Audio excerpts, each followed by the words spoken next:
Deaf parents with Jesus, heart language. How do you combine those two? I wasn't sure how to word it until you mentioned it. Yes, heart language. That's what we're talking about. Heart language. Hello, my name is Erin, and I'm here with Vanessa and Randy, and we're going to have a discussion about his heart language book. I'd like Randy to introduce himself. Tell us a little bit about you, Randy. First of all, thank you so much for allowing me to be on with you both. I have already checked you both out online and your ministry and what you do. Thank God for your testimony and your impact on many Christians out there, and I thank for that. I was blessed to be born into a home with deaf parents, deaf grandparents, deaf great grandparents, deaf aunts and uncles, and now I have a deaf niece, so 5 generations of deafness in my family. I even had a deaf dog while I was a kid, and the deaf dog knew some sign. It was funny. Anyway, so I was blessed to be born with that strong deaf family, 5 generations. I was a public school kid all my life, but because my parents both graduated from Gallaudet, they both are educators. My dad and mom both taught and worked at different deaf schools all my life. They taught at California School for Deaf, Florida, Oklahoma, Kentucky, and just to name a few. But we lived in 9 different states, so I had a great experience of traveling over the country, meeting different deaf people from different parts of the United States of America. Of course, mom and dad, both teachers in the school, made me involved with the deaf a lot, going to the football games, basketball games. I grew up with many deaf best friends, so just so thankful for that experience. And now I'm a pastor for church. I have a deaf ministry in the church, and that's where we're at now. Thank you for sharing. It's really awesome that you have a deaf dog, too. Yes, we did. For yes, What kind of dog is it? it was a Boston Terrier. We had him for 9 years while I was from about 7 to 16 years old. Deaf dog for part of That's my life. cool. Yeah, good memories. Good dog. Yeah. So now I just want to dive into the questions and let's get Sure. into the details of the book. So you had mentioned heart language. So where did that idea germinate? Why did you write this book? That's a great question. I'm always thankful that I grew up bilingual and bicultural, and I've had the privilege since I became a Christian at 18 and traveled the world too. I've been to 9 different countries to a deaf. I preached to the deaf in the Philippines, Bahamas, Jamaica, Canada. Ecuador, different countries. I started to learn that I think the problem with us Christians in America is we think God is an American. He's not an American. And I'm learning that the world has different cultures, but and methods will be different, but the message is the same. The message is the same, that Jesus Christ for all. So I started to preach a message, sermon while I was traveling on the subject of heart language, because that verse, John 7:46, that's the theme verse of my book, where some Pharisees sent leaders to arrest Jesus Christ. So they come, they stand, and they're ready to arrest Jesus. When they heard Jesus speak, they used that phrase, "Never man spake like this man." When I read that, I thought, Jesus was using the same language of that day, same language, but his spirit or his attitude was different. Then it hit me. Jesus didn't speak from only his mind, he spoke from his heart. That's why Jesus could minister to Rome, Jew, Gentile, Samaritan all at the same time, because Jesus spoke from the heart. You can't hear language from the heart unless you listen from the heart. So listen. So spoke, listen. And that started the theme of heart language. Now, you wrote about your experiences growing up as a child with deaf parents. So what do you hope your readers will be able to connect with your life experiences with deaf parents and Jesus and his heart language? So how do you want them to combine the two to help them understand it in a deeper level? Absolutely. I know there is power in personal testimony, personal story. Like before we started this Zoom, both shared your story, and it always hits. Everyone has a personal story, and that's I love about Jesus. He always had the ability to meet people one on one. He reached all, but he was so skilled at one on one. John is amazing. John chapter 3, one on one. John chapter 4, one on one. John chapter 8, one on one. Constantly helping people one on one. So I grew up with a different experience than most people. I have a special heart for codas. I love codas, and I know many codas grow up very disappointed or struggle with bitterness. And I always try to encourage them, hey, most of this world is born. They're born with hearing parents like everybody else. We have the privilege of having deaf family. Wow. And I think when people change their perspective on that, it's all about education. In the book, I mentioned the word ignorance, and ignorance sometimes is a negative. Well, really, it's not. It just means not knowing. I'm not skilled at mechanics of cars. I just don't know how to do it. Many people don't know or understand or even try to become aware of the deaf culture. So I was just thrilled to maybe take that story, use that as a draw, and then in the back door, also give the concept of Jesus Christ, how he mastered reaching people, different people, wealthy, poor, people who had reputation and didn't. He was mastered that because he loved people, and personal stories give power. Then you go around and you show Jesus Christ had that interest in every individual, including all people.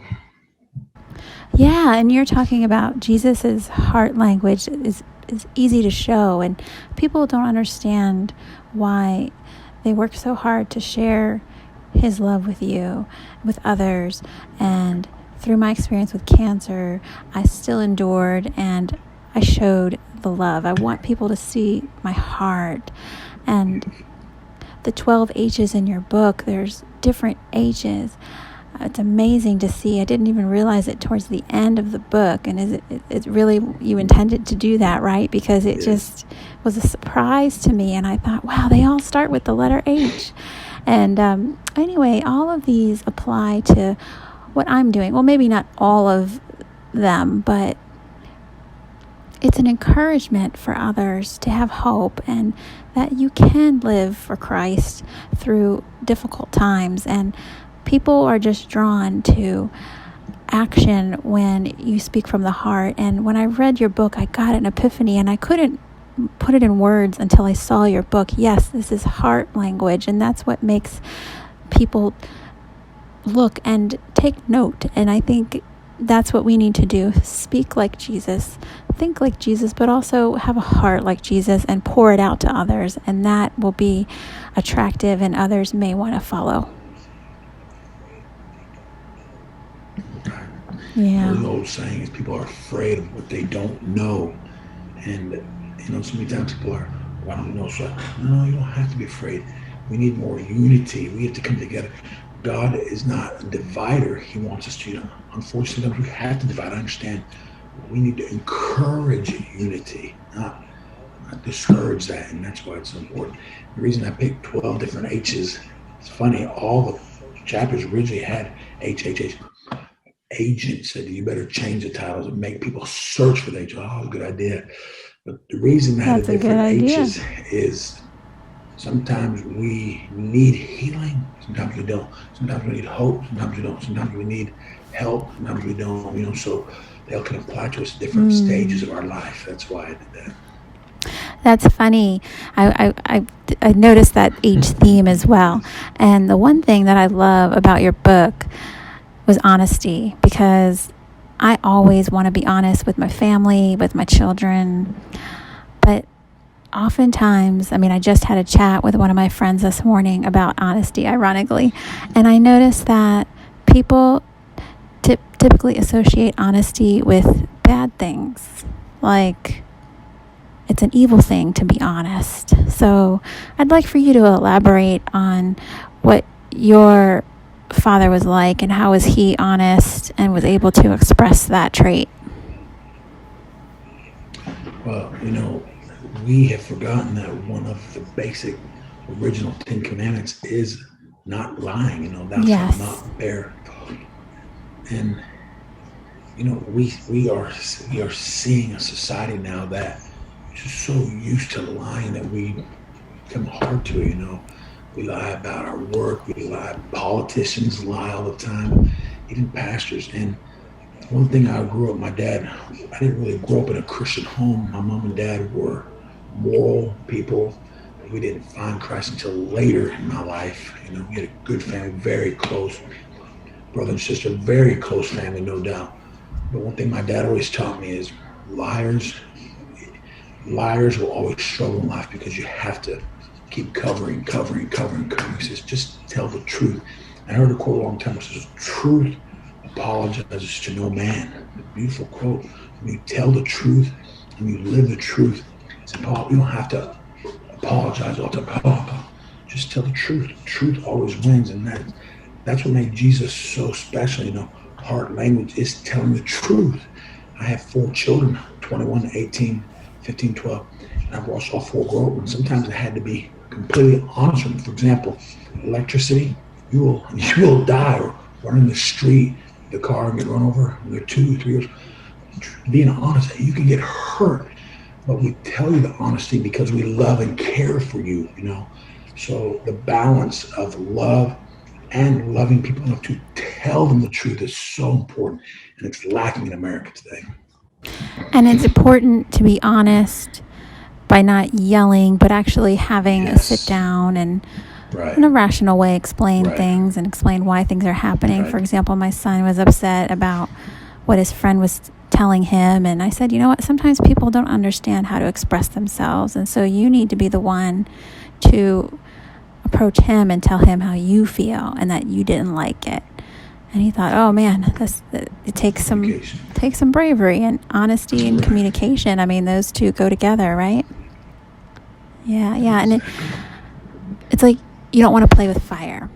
And that concept of, we know the truth in the Bible. It says in Galatians 5, verse 24, or in that area.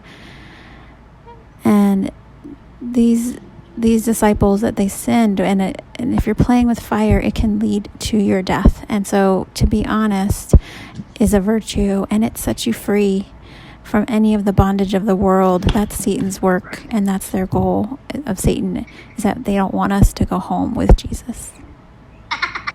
Yes. Right. Just Exactly. let them go. Well said. Now, talking about your mom, I admire her. Her life working with children, being a teacher or something, right?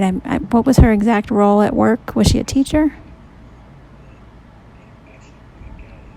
Yes. My mom got her bachelor's degree at Gallaudet a long time ago. My dad has 2 master's degrees, so my dad obviously was able to excel in education. He sometimes was a dean. That's why the book talks about how they offered him a superintendent position. But my mom always had a special burden for children. She gets so very, when she sees deaf children struggling with reading. My mom always preaches, read. So I observe my mom all the time, focusing on children. And I think the reason she connected so well with children is, and I'm honest, I grew up in her house 18 years, and I still observe my mom today. She comes to my church. My mom's never had a bad day. I'm telling the truth. She always finds positive in everything. My mom she always says life is too short to dwell on negative and the past. Keep moving on. And I learned that from my mom. So because of that, children connected to her. And when we became Christians, my mom was really inspired by Jesus, because the Bible talks about how children came to Jesus, and it's absolutely shoo. No. Bring the children. Really, children. Jesus made children a priority in his life, in his ministry. My mom always focused. My mom's philosophy is, if we invest in children, we will improve their potential as teenagers and adults. It's easier to build children than fix broken teenagers and adults. Her philosophy is always start with the children, teach them to love education, love reading, love learning, and love God. And I had a front row seat to watching an amazing woman, and I got to call her mom. Can she appear and talk about any tips she yes. has, any advice? Oh, yeah. Yeah. I tell people all the time, they're missing a gem. Yeah. She could be on this sometime. You will enjoy her. Yes. She teaches deaf women regularly. My 4 children love their grandma. So she would be happy to come on with you all sometime. I can tell if you want. I will give you the Yeah, yeah. information. And we could do a video or something and upload Yeah, that. Yeah. yeah. Well, she just finished my book. She's a slow reader. Yeah. My dad already read it 3 times, but my mom's she will be interviewed about my book soon on Facebook, and I think we're all friends on Facebook now. So stay tuned. Yeah. So I work for the school system. I've been there for 16 years, and I can imagine what she's doing. And I have a heart for children Yes. too, and not only Yes.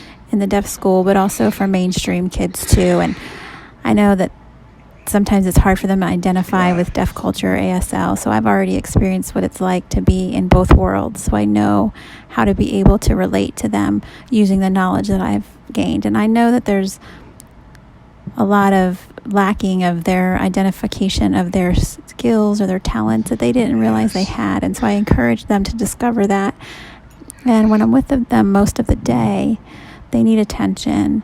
They need our undivided attention to give them that Yes. inspiration and motivation to come back to school the next day with anticipation, because at home they don't have that language to be able to get the inspiration from their parents as far as that. So I feel like that's a huge duty for me, is to encourage positive interactions so they can see that after they've graduated high school and they connect with friends, it makes sense because I live for Jesus. Mm-hmm. Yes, that's definitely the healing language. Yes, yes. And many deaf children don't have confidence, they struggle with confidence because they feel I do. But my mom and people like you both are good role models. They look and say, if they can do it, then I can do it too. I'm Yeah. still hearing. I'm a coder, but I'm still hearing. But when a deaf person says, look at me, you can, inspires me. Yeah, and it's sad to see deaf people struggle with their identities, because I did struggle with that before. But I have to remember it's not necessarily about me being deaf. He made me deaf for a reason. I'm not deaf first. I'm Jesus. I'm a child of God first. That's the first thing about me. Deafness is just a part of me, and some people can't walk, some people can't see, and I mean, that's fine. He can still use you. It's amazing. Right. And that's one of the reasons I wrote that book, because if we only base relationships on hearing up, everything is learned behavior. Psychologists say that babies are only born with 2 natural fears: fear of falling and fear of loud noises. So deaf babies already have an advantage. They don't have a fear of noise, only fear of falling. Everything after that is taught and learned behavior. So we are seeing a society that lives based on that learned behavior, and everything's based here on stereotypes, prejudices, all those. But if we start to expand our life, not just hear up, but include the heart here, put that in the picture, then we can make a difference, because now we're starting to be open to learning. Oh, your culture's different than mine. Come on, tell me, teach me. Oh, deaf culture. Oh, hard of hearing culture. Black culture. Oh, you're from the Philippines or Bahamas. Open, you realize, wow, Jesus mastered that. Jesus said people felt love. In John chapter 4, Jesus goes to the well, she's half Jew, half Gentile. And she's shocked. Why are you talking to me? I love you. And changes that city, That's why we have to include, not just here. We will have problems. Include the heart. Makes a huge difference. Very true. Talking about your mom being so positive and upbeat with happiness, and that makes me think of where I work, and then it took me about 2 years before this person recognized that I was married and I had kids. And I said, yeah. And it was because my husband worked at the same place we did. And they said, I didn't know you were married. I didn't know you had kids. You look too happy. You don't look like you have any stress. And I said, well, you don't see that. But that encouraged me to keep going on what I'm doing and not to stop. That I needed that happiness and that little encouragement. And so your mom does the same with others.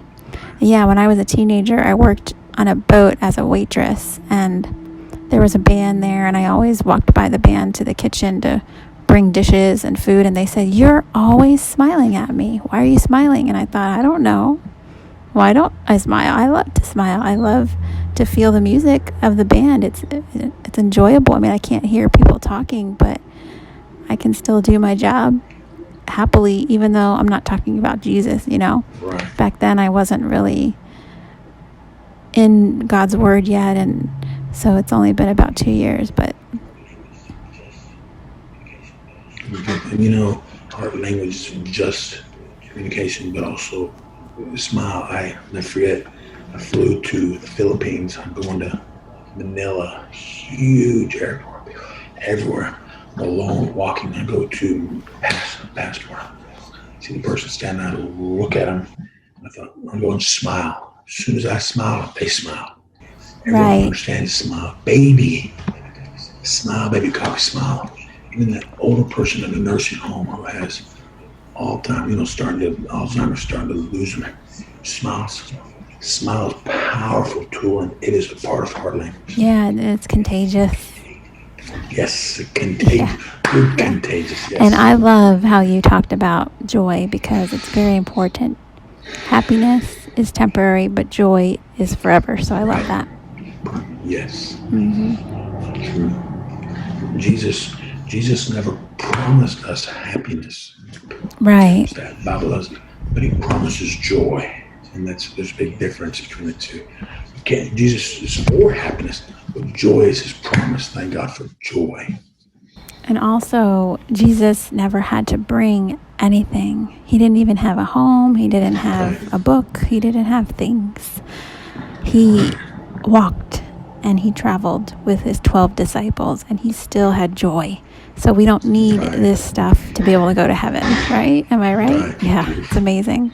So we just need to remind ourselves that our heart goes to heaven.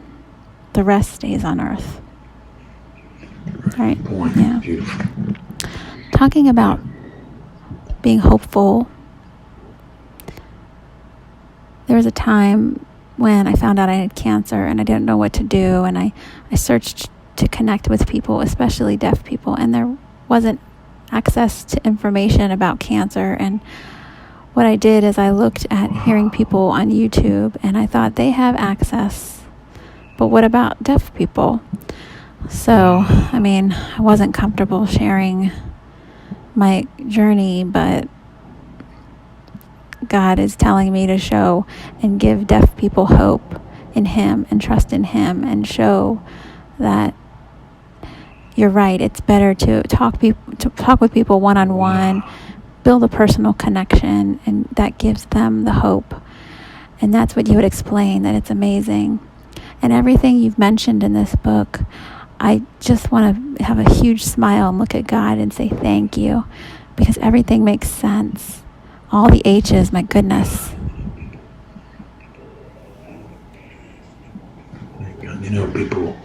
People allow their past to prevent them from future hope. And I often tell people that when we drive our cars, we spend 98% of time going forward, or 2% in reverse. We don't use our reverse much, or always in drive. And God wants us to excited about our future, while the devil wants us to live in our past. And I encourage people, all of us have things in our past, bad stuff, hurts, mistakes, and cancer, problems. You find out, death later in life, all those things now. But our future is bright. Why? If we will use what we learned from the past to help us in the future and make a big difference. So I love the word hope. It's a beautiful story. And I love when you say that we only go in reverse 2% of the time. That's very true. And There was a day I was driving home from a photo shoot, so I'm a photographer, and I went over to look at my rearview mirror, and I saw the sun setting, and I thought, wow, we need to focus on Jesus looking forward, but we can always reflect about what you've done. Right. And learn from those mistakes and move forward with Jesus, not move backward per se. Beautiful. Yeah. Great. Right. The mirror's small, the window's big. The front's big, small. I'm just trying to look back a little bit. Right. Wreck, mostly looking here, it's a beautiful point. Right. And if we are obsessing about the past, that means we're missing what God has planned for us, His blessings, the opportunities that He's going to give us in abundance ahead. And that did happen to me. And I asked for forgiveness, and He did pour out blessings, and I was able to endure being one with Him. And we all do have those moments, right? Yeah. Sure. So your book really is about, it's really for hearing people only, or can it apply to all of us? Yeah. Well, so I'm asked that a lot, even to my friends' contacts. I didn't know it was for him, but I thought it was only for the deaf. I said, hold on. My question is simply this. Do we have a heart? Anyone who has a heart, that book is for, because that's the point. So some people think it's only for the deaf, only for the hearing. That's why I wrote, and it was a God thing, right? Every chapter, the personal story about the deaf, so that we can educate the hearing world and to give the deaf some spotlight into the world, but also give spiritual application to it. So I ask people, if you have a heart, it applies to all of us, leaders, dads, moms, husbands, wives, children. Really, the book's for everybody because it is about the heart. And I think 2021, we see the way people communicate on Facebook, Twitter, Instagram. So many times people are so negative and hateful because they speak only from the mind. They don't care what they say if it hurts people. But if you include the heart again, you will stop. Say, time out. What I'm about to say or post, will it help or hurt people? Stop. Ask that question. Heart language is for all, deaf, hearing, everybody. That's the purpose of the book. I love that. And that relates to another question I have, which is, how do we say it? So in the book you said, when we focus on our hows, the who's will listen better to the whats. So can you explain that? Sure. As a father, I observed my 4 children growing up. And oftentimes I demanded things from my children that I realized I had not invested time to teach them first. For example, clean your room. It's just okay. Then they go, they don't know how to do it. So how is so important. I teach them, I invest the time, and then I communicate clearly. Now, if they disobey, after they know, then there are consequences. That's why God gave us a Bible.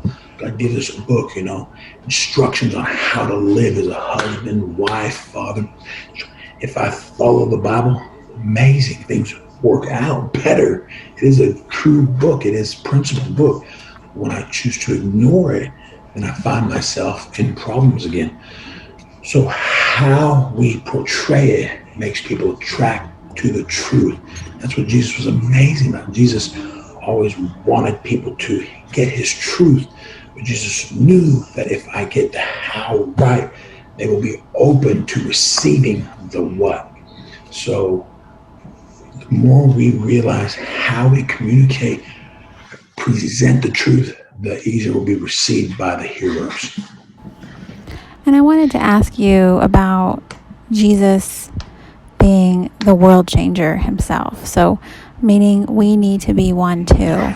Really be a world changer. Give people hope. I call it the me vote. I've made videos like before. So I know we just finished a political election in America, very passionate, very emotional. I'm very involved politically, and I'm very I support my right as an American, my family's free, my support. But I also understand that there are many things in life that I can't control.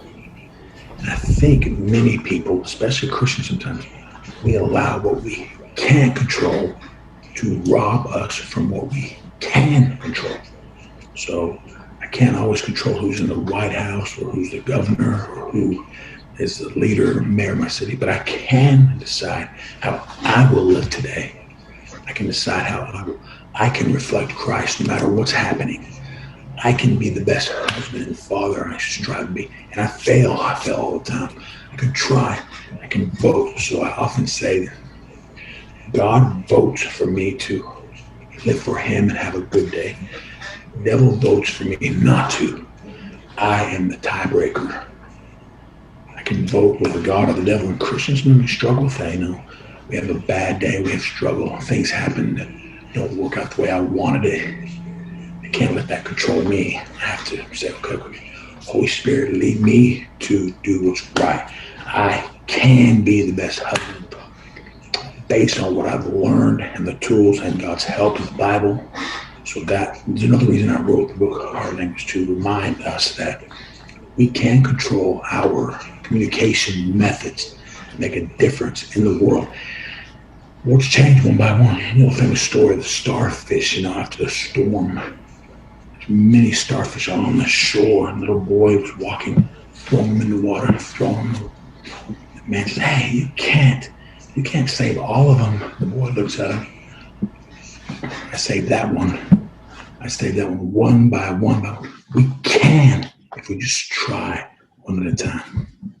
Exactly. I was talking with many people that are confused about what's happening right now, and they don't understand. And it's fine not to understand. Just follow what God is telling you and read the scriptures, read the Bible. It'll tell you the truth. Everything begins in our hearts, right here. And then it builds on that. So then everything becomes better if we just change ourselves little by little. Beautiful, I agree. It's like you're looking in a mirror and you're thinking, wow, God changed me.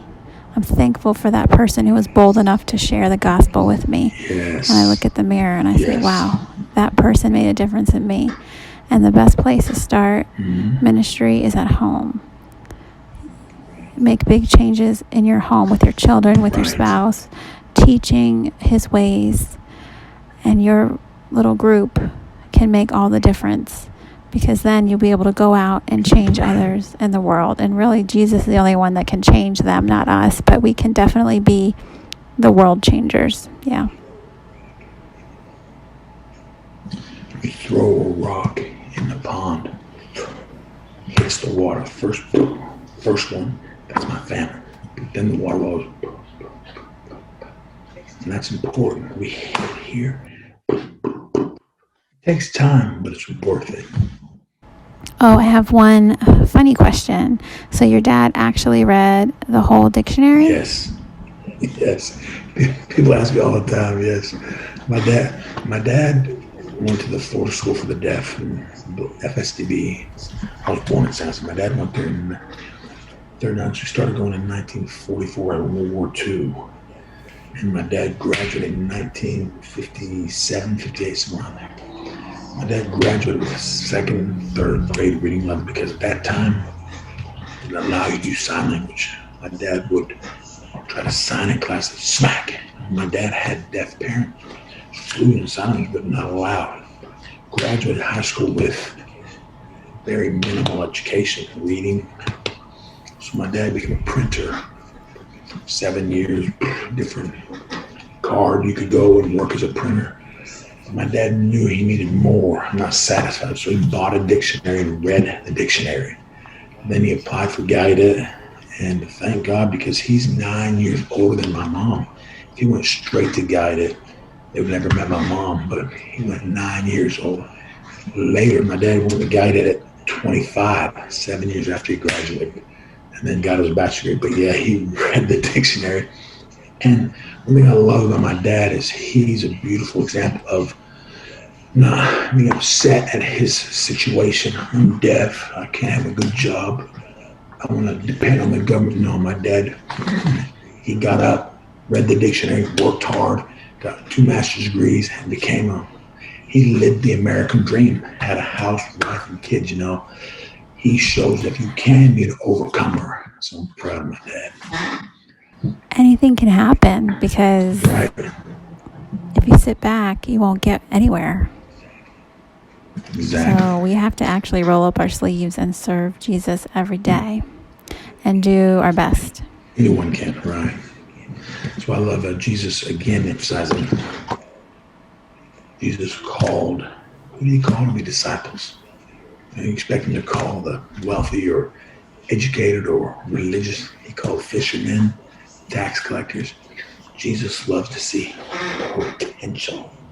Potential. What can be, will be if we want it hard enough. Beautiful. Jesus gave us that example.